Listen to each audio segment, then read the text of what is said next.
So yesterday, I have reoptimized my online jobs account to this one. So yan, sa skill summary, I just updated yung experience ko and what are those e-commerce brands that I have worked with from the past at saka yung recent ngayon. Naisip ko na ilagay na yung service packages ko para naman at least, di ba, alam nila kung ano yung mga included doon sa aking offer. Then also, why choose me? So, bakit nga ba pipitiin mo ako, di ba? So, 4 years experience in Facebook ads, 100% satisfaction, ganyan na chuchuchu. Experience with other platforms like Google, Pinterest, TikTok, LinkedIn, and Snapchat dahil nga I have the experience naman talaga.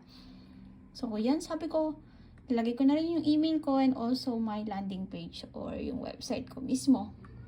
So, ayan na nga. Since nag-optimize ako nito, nag-update ako kahapon nakatanggap din ako ng email. So, ang offer is $4,000 to $10,000 USD a month. Full-time, Chief Marketing Officer, E-commerce full stack, FB ads expert is required. So, ang haba niya, di ba?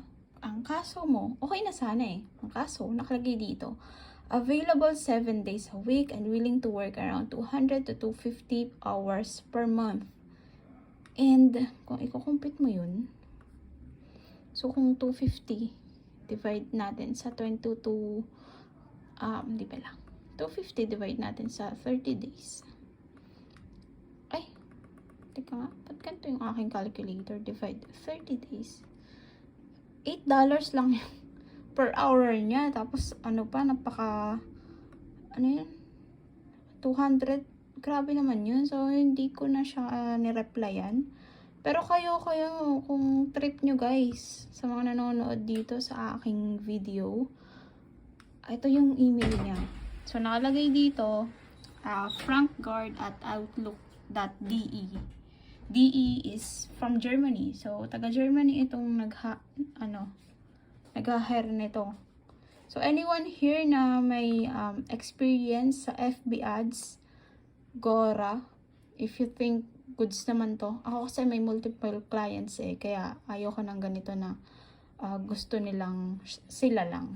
Hindi ako stick to one. So, yun. If you're interested, email nyo na siya. frankguard@outlook.de. Yun lang.